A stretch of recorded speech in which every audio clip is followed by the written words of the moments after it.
देखिए, शहर लगभग पूरा खुल चुका है और बहुत ही कम एक्टिविटीज़ हैं। एक आधी परसेंट 1% से भी कम एक्टिविटीज़ होंगी जो भी रोकी गई हैं। वो भी धीरे धीरे खुलेंगी सभी। सतर्क रहना होगा सभी को, क्योंकि कोविड का वायरस अभी भी है। अभी भी उसी तरह के स्ट्रेन्स मौजूद हैं शहर में जो एक बार आ चुके हैं। B16172 जो स्ट्रेन वेरिएंट है वो भी आज मौजूद है। नॉर्मल जो सार्स कोविड वायरस है वो भी मौजूद है। इससे प्रिकॉशंस लेने की बहुत ज़रूरत है। प्रिकॉशंस में दो चीज़ें बहुत मुख्य हैं। जब भी आप किसी ऐसे भीड़ भाड़ वाले एरिया में जाएं या ऐसी जगह जाएं जहां पर किसी व्यक्ति से 3 फुट के अंदर बात करनी हो आपको, या 4 फुट 5 फुट के अंदर बात करनी हो, 2 गज का जो बोला जाता है, 2 गज के अंदर अगर किसी से ही बात करनी हो तो आपका मास्क नाक के ऊपर रहना चाहिए। वो बहुत महत्वपूर्ण है। एक ये बचाव हो सकता है। दूसरा, अगर इलाज की बात करें तो वैक्सीनेशन बहुत इंपॉर्टेंट है। इस बार जितनी भी पिछले 1 साल में जितनी भी डेथ हुई है उसमें 90% 45 वर्ष से ऊपर की आयु के लोग हैं। तो हम सबकी जो जिम्मेदारी बनती है कि जो भी 45 वर्ष से ऊपर के आयु के व्यक्ति हैं उनका अनिवार्यता वैक्सीनेशन हो। इसमें परिवार बहुत इंपॉर्टेंट रोल प्ले कर सकता है, बच्चे इंपॉर्टेंट रोल प्ले कर सकते हैं मोटिवेट करने में, समाज के जन अलग अलग प्रबुद्ध नागरिक भी इसमें कर सकते हैं बहुत इंपॉर्टेंट रोल। तो 45 प्लस का अनिवार्यता अपन वैक्सीनेशन सभी ये कराएँ। जो वैक्सीनेशन साइट्स खुली हुई हैं, जैसे जैसे वैक्सीन्स आ रही हैं उसका पूरा उपयोग हो। हम लोगों की मंशा ये है कि अगर 50,000 वैक्सीन एक दिन में आ रही है तो उसी दिन 50,000 डोजेज लग जाएं, एक भी ना बचे। तो उसके लिए जनता जागरूक होगी, जो अभी है जनता जागरूक का अच्छा उत्साह है इंदौर में। और अभी जिस तरह से वैक्सीन्स लगी है लगभग मान के चलिए कि 50% फिगर टच करने वाले हैं।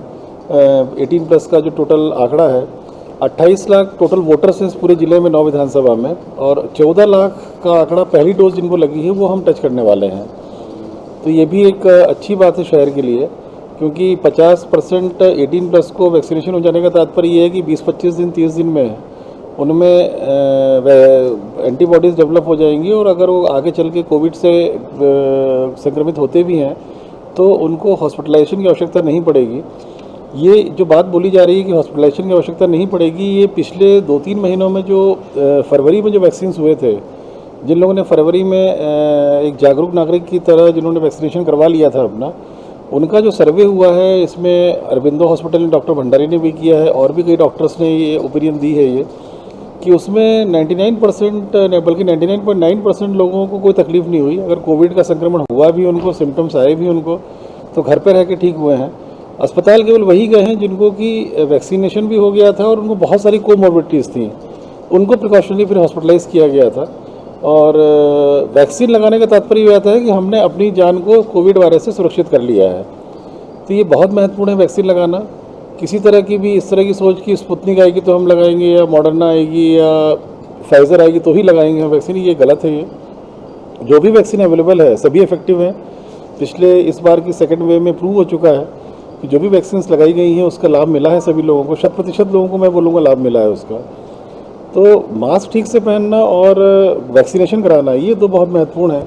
इसके लिए हम लोग जितना भी प्रयास कर सकते हैं सुविधाएं देने का आम जनता को, चाहे वो ड्राइव इन वैक्सीनेशन के माध्यम से हो या अलग अलग लोकेशन पे कैंप बनाए हैं हम लोगों ने, लोगों से, एसोसिएशन से, मंडी के कर्मचारियों से, रहवासी संघ से चर्चा की है हम लोगों ने। और सभी लोग, चूँकि इंदौर एक जागरूक नागरिकों का शहर है, सब पूरे देश में स्वच्छता के मामले में नंबर 1 है, पूरे विश्व में नाम है स्वच्छता को लेकर के, यहाँ के लोगों की जागरूकता अवेयरनेस के बारे में। तो लोगों ने बहुत उत्साह से अपना वैक्सीनेशन कराया है। और अब हमको ये टारगेट ये अचीव करना है कि 100% वैक्सीनेशन करा लें 18 प्लस का। उसी में हम लोग को जो सुविधाएं हो सकती हैं प्रशासन की ओर से हम लोग दे रहे हैं, और सभी हमारे जितने सामाजिक संगठन हैं, राजनीतिक दलों के जो जनप्रतिनिधिगण हैं सम्मानीय, वो भी लगे हुए हैं। और हम लोग जितना संपर्क हो सकता है अलग अलग संगठनों से, रहवासी संघों से, बाजार एसोसिएशन से, हमारे अधिकारी भी जहाँ जहाँ संपर्क कर सकते हैं, ये क्लियर हम लोग सबको बतला रहे हैं कि आप जितने बाजार एसोसिएशन के जितने भी कर्मचारी हैं, मतलब ये इनको क्लेम करना चाहिए कि हमारा बाजार एसोसिएशन 100% वैक्सीनेशन पूर्ण हो चुका है सभी कर्मचारियों का, व्यापारियों का। मंडी में लोगों ने करा लिया है, काफ़ी अच्छा उत्साह था। चौथरा मंडी में भी, छावनी अनाज मंडी में भी और लक्ष्मी अनाज मंडी में भी। इसी प्रकार से रहवासी संघों में भी लोगों ने अपने सारे जो हाई रिस्क वर्कर्स जो रहते हैं, चाहे उनके यहाँ कोरियर देने कोई व्यक्ति आता है, वो घर में काम करने वाली बाइयाँ हैं, या वाहन चालक हैं उस कॉलोनी में जितने भी आ रहे हैं, या सफाई कर्मचारी आ रहे हैं, या उनके सिक्योरिटी गार्ड्स हैं, बहुत सारे रहवासी संघ ऐसे हैं जिन्होंने 100% वैक्सीनेशन अपने सब रहवासियों को भी करा लिया है, और जितने भी कर्मचारी आते हैं काम करने वाले उनका भी करा लिया है। तो यही प्रयास जो है वो कोरोना के संक्रमण को आगे रोकने में मदद करेगा। तो मेरा सभी यहाँ ज़िले के नागरिकों से अनुरोध है कि जिस प्रकार से अन्य जो हमारे जागरूक नागरिक, जागरूक संगठन, जागरूक संघ ये कार्य कर रहे हैं, उसी प्रकार से सभी लोग अपना सक्रिय योगदान दें वैक्सीनेशन के उसमें, और मास्क ठीक से पहने सब लोग। मास्क उतराव को देखें तो समझाइश दें उसको, ये बहुत महत्वपूर्ण है। अगर 2 चीज़ भी कर लेते हैं तो मेरे ख्याल से थर्ड वेव की जो बात होती है उसमें हम डेफिनेटली